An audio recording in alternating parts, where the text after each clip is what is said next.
Buba John Chivingu. Mchive rune wata vini mchive du sana.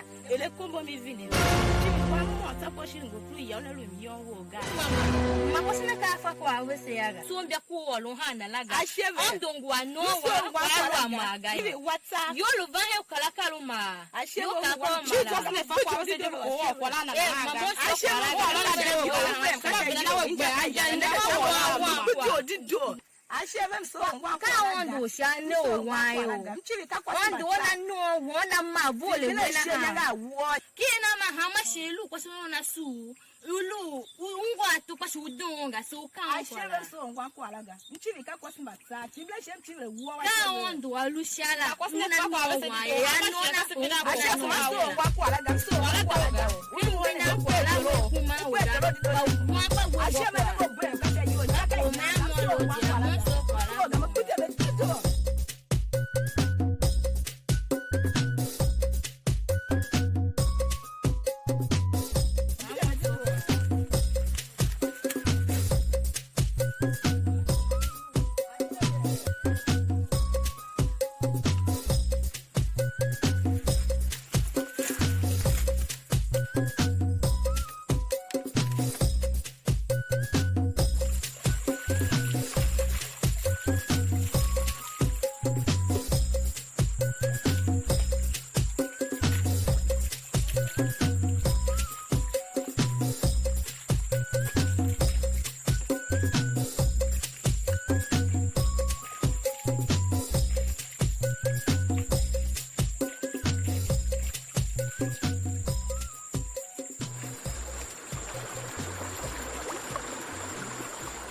Tindi umaga batindi wono hijo ula ikundo go deve shako tawa kese yoyo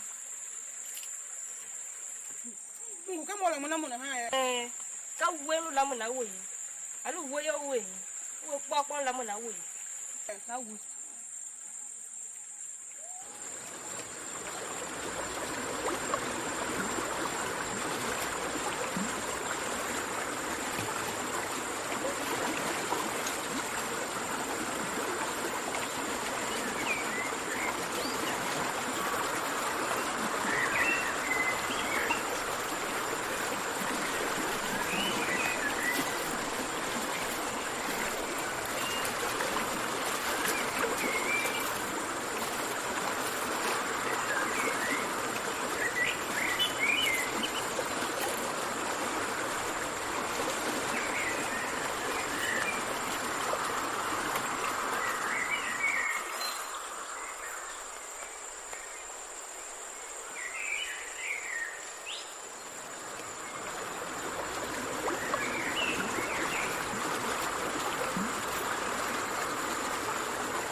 kyo doje kwa. So nani bangwa? Kyo doje. Kyo nyanga. Kyo nyanga son. Oka Trump kuno anyibache sana budia. Unangega. Kyo nyanga son ka kabwa. Asho baba kamba ya chicha. Nani kulaga? Akambe umija akambe kaiwa. Iwe jina bune wo yaga. Asho baka akambe ya chicha china. Mukula.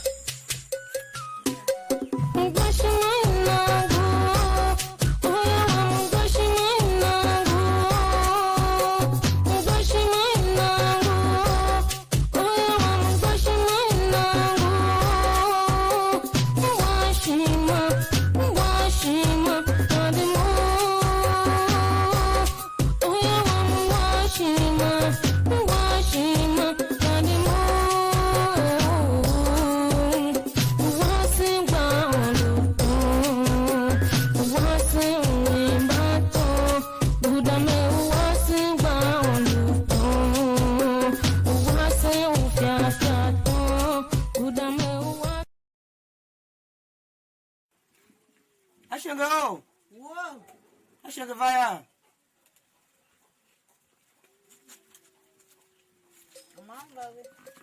Ashango zaka yuchi. Ivasika balo wanke manese nasiyana.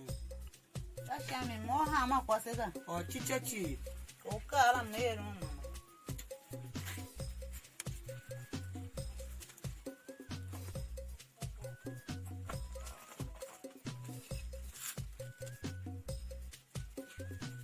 Wabachi baba tukwenda ji Ashami hata kiaya jina bwana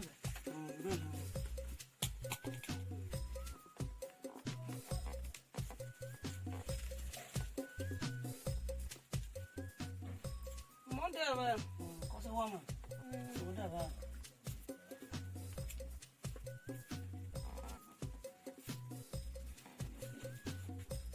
monde kosa wama so wa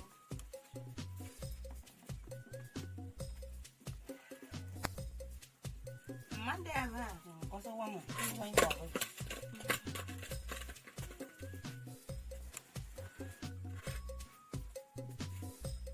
Peshini fe bube kyale obe ya hoga ko gba ire na hama.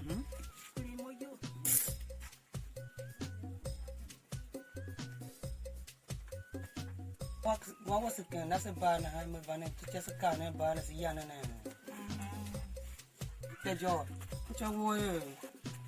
Ngo mama.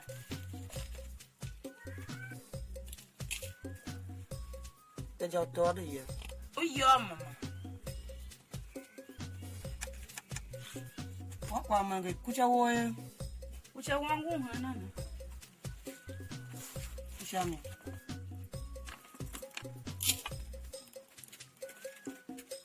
Oyo. Wana tolo. Whoa. Tolo kya yuwe.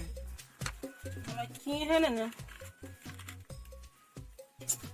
Kuchami.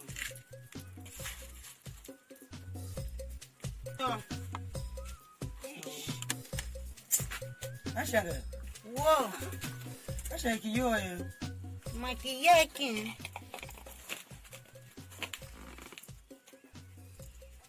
Tawasa da yana ne. So mama. Tawasa da yana ne. Tile mama. Hachu. Sina no hitsena sina no kundu kala miene. Masha muta.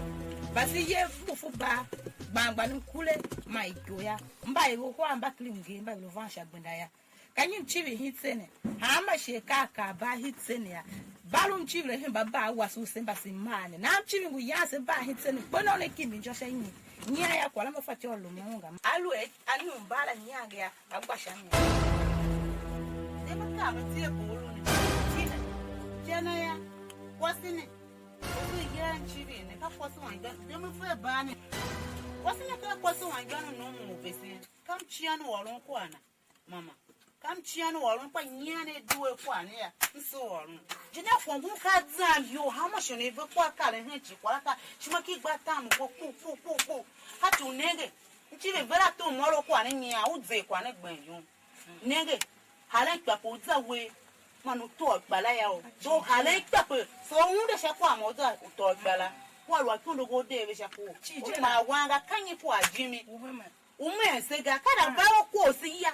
Korungo hotanu ya nega ti bawo na wala nega wan bawo ihe se na mata ti ma ono iru ya se wan o hu ha ma shechi mama muson we na wan bia kwa na abese kasi walo awo pulo wo we na kwa na fano wa se ne kanyi kwa si yono ya ta tona nakira atona nakira ma si duwa ba ha na ya yangi nyo hitsene ni apena yangwa ya ma onu kwa hinam chiri kai tsahi numa yanga mama iwa yaba Uyu gaba.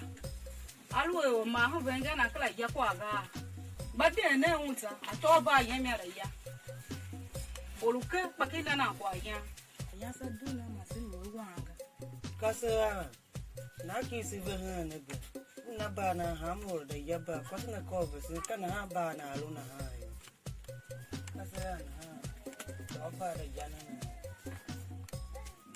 ya dongo pa ko no to mama kwa dongo aje ko no to ya kwa la dongo na mia kwa la aji ndido aji ko mo ya fa kwa la dongo ya ha ma shi ya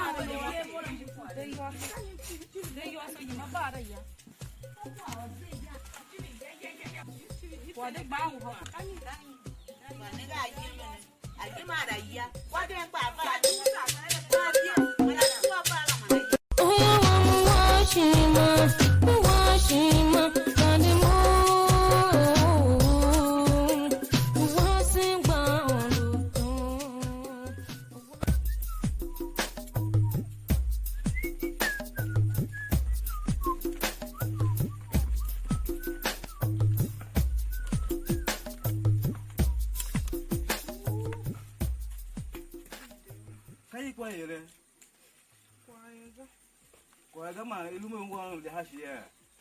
kwa yega Ya sese naga yo.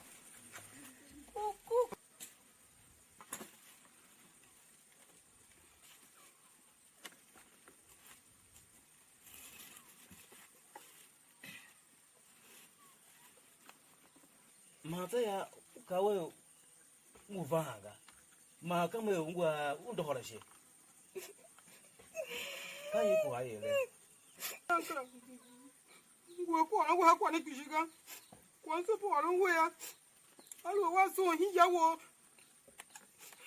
Shi wa so yin ba ya hin ya wo ya. Kwa se na male wa. Ya ka fam lu wa to na se ka. Demlia. Oba na mahingi kwa seshe. Demlia. Mba hingi hinzo na se danjali ya o me da to ka tonga na. Ofa demo alo. Omo vodano wele kase imango. Shin ho atapa. Ka chumpe yo wanga. Chechu kwa se klan wangu hige ka kwa. Alaga mtu kwa se mame ba na o he. Kalu ka peje kwa se ga ngona ila ngude hawo. Na mo so vi wo shimaga kana ga mbona mame kwa se mana ga ye. Ka chwa gene kuso ga. Ba nengo ngo van ha shima vi ke kushi. Iko kuso nya kuso ga. Mwe kwa se mana. Kwa se na tero yanga lu ka so te akwa foso wo chichechi. Kashani. Mukpa mudaga mwe kwa se mana. Na hako uwe yaga. Uke kwa se yoyo. Wadoshima. Unege we. Unakala nakalocho yange mongala. Na tese mu boso na. Mosha kwa. Kwa na tse ko shima kwa shima.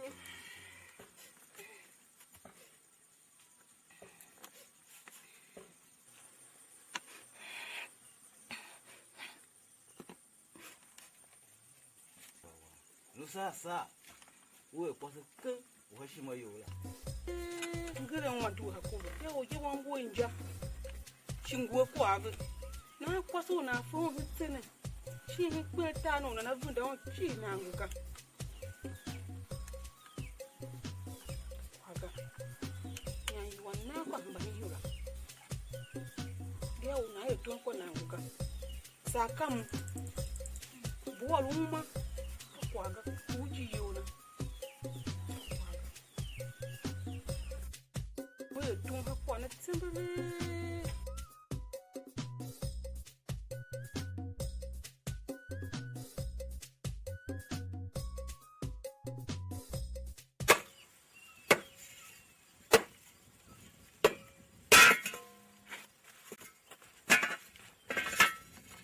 na chapa kama manda namba imba ago pakranga ingiga iko da asa tsahi de bana mu cha ungu made gbala mbasna ngo so ko da mala ga jene baro nyana ikya baya sule mi handa ko ase ya sule nyana nishi iba na me mo so ngbe ya chana mi ha shanje kwa mo fa choga alo wa fatega dega na gon lo ga si manara kola ase ta si va fa va ga age pakram ga mi atende kitu ha kai gbe nge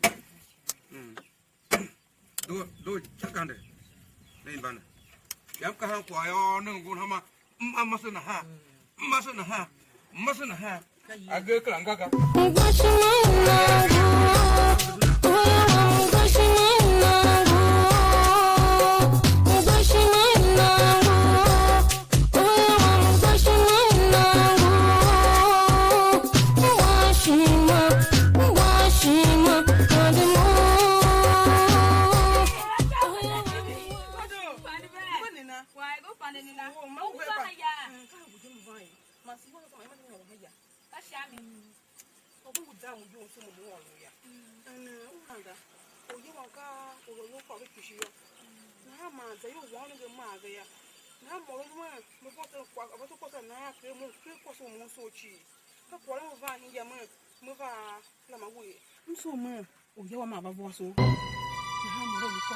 Oyawola abavosomo nomo wela mabavosomo chibi wangon muya mulumu kwala ga kwala tie mo yo kundambio kyakese kundembio pa ufesulu ngomo kwa temo pa kwa jenso melu na hala kenken oyawola chibi wangon muya pile mo yo na ko amso kwala jira tie mo yo ni chi wo yoga unu ge maga ya aka ma ya chi alu ka ko so gena ya shemi ya asa ma shi ka ko amso ma to ka ko na teken ba ma na baba ka ko na ngoken ba ma na ro baba na ro mama ka ko amso ma lu wo ken va ya ga ko so gena ya ka chi asa shi to wo kwani vava hono kwa ko baka oyawola kula fako moga komuye panfaga ke ngwan gba wa ma so pe ma ko vi hinwe alukwa ibi ya guma donga ya ngbalu monta kai godo su o ne ba nena kai kwa ba ida maguna mba su chicha ku shi ku na chi bi ko ka don ya ga mba shala su ku shi je sa pulula kai su o kai na ba sa mo yota mama ne de ba ya waga ntan su kwa an ku bana su waga kwa tuma jala ngodo kwa tuma le tuma wana tore hoza so so tuma sheve kai so sama to tuma shi yawo ya o yawo ngo nana gbangba kwa runga kai so mai ka yi kya pepepe ngo wonse yo gane kwa lu ba ne be pepepe ana langa magana ha o ye wa ka mu ke kwaso mu so chi ya mu voso tam ha ke shi magba ya mso ma voso ngodo ma yi mimi ana ru kwaso na wu ha chu ko ri to ha ko na teken pa ma ba no hin kun ha ka ko na ngo kan pa ma ba na mama hin kun ha ka ko no va ha tutu na ha ye wu mbosana wo ngoko mchibra waro naga mamgo ko rek ka bijem yo nwa mo yo ya uyila jaba gaya wa ke mo mchibi simchibi da ba mo no wa ngodo shadalu kwaso wolala a hingi wona na mo kwa la ta be mo ba mo ho ba we ko agbe shi na duwe ze ya so no shi ka tu ze shi mo so no na dem gilo agbe la pa baba agbe va tu jo duwe yin hana baba nza ya uta shana na kan ve shi mama lu na mo ko lu ga pa yin ka ta tu ya ka chira u za kwa agba pa na ga chi bi nya pepe ka kwa ram chi bi va tu mangu hana ka su chi bi nda be o va hena ve su tu to mo claro hin ya ga ba tu ya ye ko so lo sha la su da ba ke po ga kwanza yoga chi am su ki su to manya maro kwam chi bi la vera baba tuma ka wam kan ga ha ga ji shi ma lo ro kwa na bo ban bo suna chi bi ba na mo ha chi ba ka mo wona mu ba na ba ngodo na no ngodo wa na na ha kwara ta ba mo dido ai na ma chi bi na ba bo so ngodo shi na no na ilu we na mo kwa don pa ungu ga yambu afa kwa mo ga ngodo kwa ngwa pino kwa ga na ha mosna wo ngwa nana moya kam chibi kwala ma azon yoyi ma nchibi zon yoga na ha mojeya humbadon mochi shachu hama kwa aba mi ya alu mwana kungwa ke ya kama anahi alu kuteke manona kwa duo za mapuga na kwa aluya upine ngodo ga nchibi pa kashi mana kon jiri egbo na ye kwa no na no ya gwa igbo na ke wan gwa na ba ye ke kwase na ye na ma ya mvindaga na machine ngodo upine kwa ala ye ngodo baba ngu akwara yo ga na wo ka we na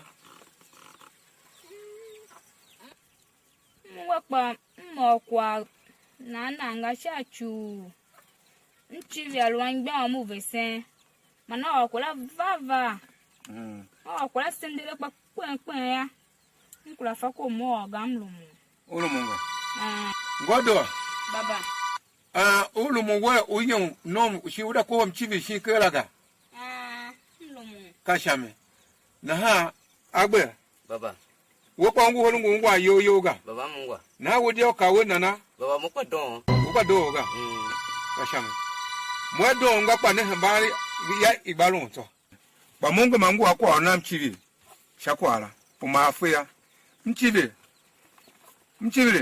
mo mo kana wo ma nanga wa ikengi anyiga pa ye inya kwa agbo ma ikuhe pa kaiya bo alu anyila gama fetio ayana karaga yeto tse na mo kana go jinji ma aka no mo alu pulu nchi o ma ga na hangu ya umba kasamba ma hajira yola umba be yemcha kwe ba no shimba no ba zere ikonoga ungu zere ikono ha ma ya ikono duchi no mo ka zero na mo ya mso mo de kwa ngodo pa olu hanga ya ngodo palumu wango gbe palumu ya mo kwam nana yamna yema angodo adalu da no mo ngwa pa pamekara oga orunalu shakon na ukane kaji woro nya uka we ka onu yo ka woro nya la na ye na ka ko nengela we mo pa shimodondo ya onwaga baba wate ka cheki aga kwa wa kulisha kwa nsure kishi je baba suna nsure gbi nsure gadi do kacha baba dawe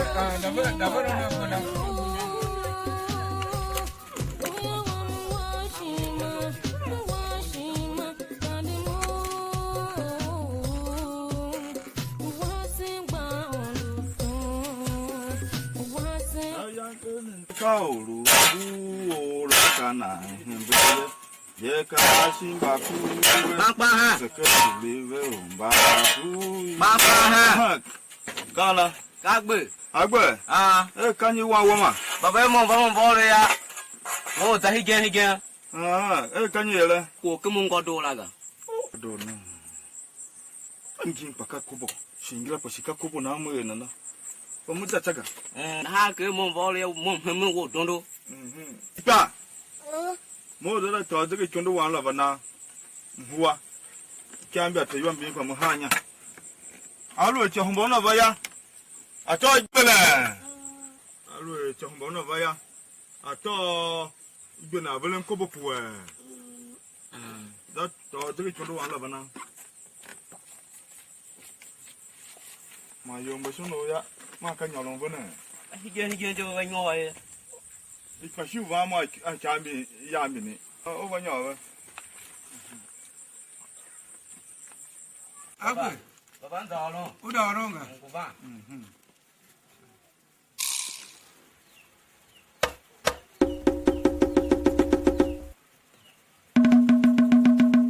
Bamba be. Ba. Yomba, obishi yo yo hana na ba nyare nya. Nam yilo hatu, ato nyare ti na. Hatu alo ka woto ayo ya woto pa uso no la.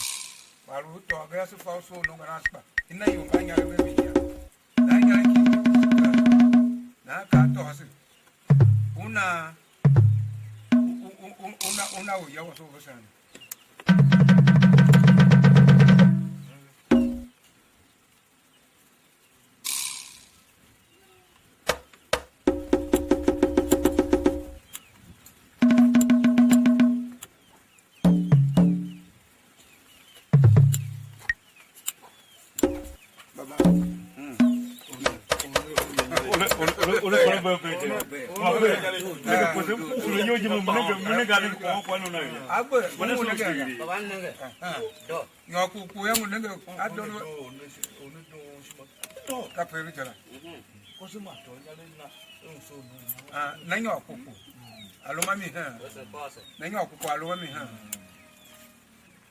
Baba.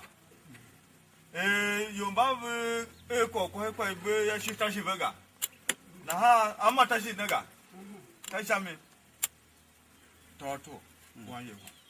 To, number ya ka mo na. Wa shon ge to. So ma po Ufa agbe ka kwa wo adon mi ma jana. Hatu kwa ba kwa ulu ha kwa wo ba kwa wa ta. Cha. Banda naga manu. Uwe ya. Ka kala ku hula wo ha ya ma shi. Ado. Mono ba. No. Baba. Baba ko se.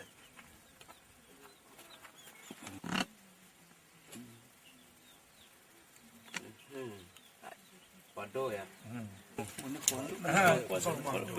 Asenga gaga. Gana bele kafu o mimi ya unanga hala shakwa jiri Hayo je kwa sinne. hayo Yomba bwa pa. Mave gono gen ko mo ko mamvel ha. do de pa do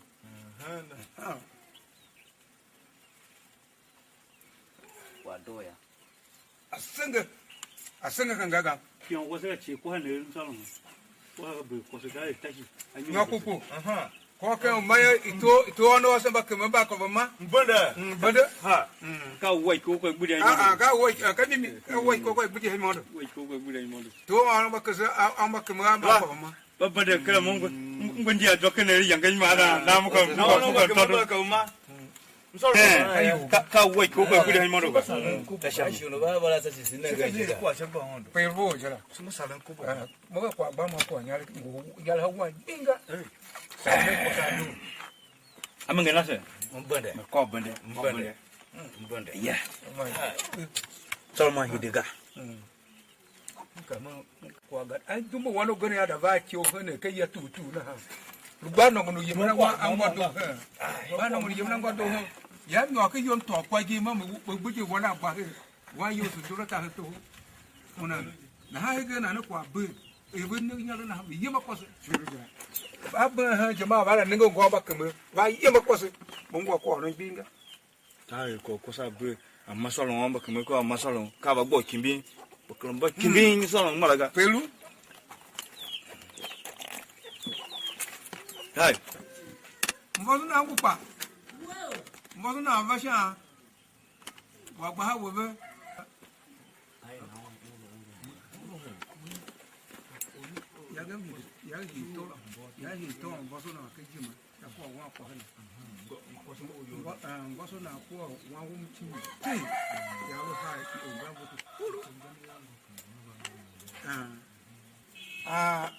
Gosuna. Ka ono ba keme jana. Ono ba keme ka ngo kwaso won jana. Na ge na ne ya. Gosuna. Ka ono ba godo ba kem godo jana. No ono ba keme ka ngo won kem jana ngo kwaso won jana. Na mbe ma mi lo ma mo. Wa bi wa no ya. One kule ne ke be ma. Ngo atejiga. Ko no so ko di wo luke ga. Wala duwe kwa sa shoma. No. Ayo na ko ko vo. Mà rồi cân hai cái này đây cái ngấu rất nhiều cái đen cả. Phá sẽ qua. Bo. Mo to ri ho za ka kwa mo lo la. No ku ga kwa lo la. Ke mo so ga ka pa la. Se kwa si ta ti ya ma kama se jana dido. Jana dido. Ya su su na. Ya shagwa yo. Da su ne. Da su ne ya chicha. Shagwa yo. Pero mange na se wa nyale to. Oye me vi je foko mwega. Si on la mala chogo. Kana vasho ya ndina gbalu tumbulu nyale kwa kana albo mi odu ka e ka pelu nega. Wa cho. Zego manyo lo ba kemu. Na la waso za kadza dido. Ndina kwa dido. Foko mwega ti. Ama kwa chengwa she na kwa she wongo ba na no. Tave shima yansi lo hwa si tave shima na ha. O shi wan tu na ha kwa tave humba yansi lo hwa na ha. Sa she bi.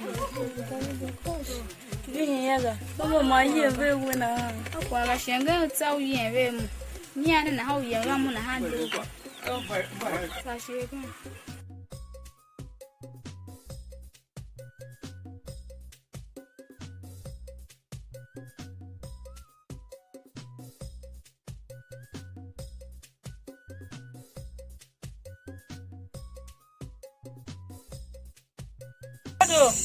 Nyela tashin yo ba o ya wo waka.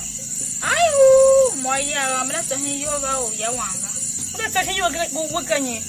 Ku fo ba lu no ga. Alu ka ken kono mutahin yo la sa ko tashin. Ta mo mu lu hega. Mu ye ma ku ki yo twa ke la. Na wa tashin yo wo twa na. Papa dikla. Ku ka e ma pega ya kan bi lo tan ke yo mo twa ma nya lo ku we yo twa ken ne. Ka ti ga dan kamai. Tashin yo ba na nyem le ku to ta ga mu hega. Tashana. Na tu ke to ta mu. Wo bona ta na waka. Tashana. Umo ye me to awu ki lo ku do la mo. Da no. Ku to ku shin yo la no waka. Tashana. That's it. Ku tu. Sawi dega. Da bin no na. To awu ki lo ku la. Ni mo mo to. Do ku lo ji ye je mo ba tu ma na ga he.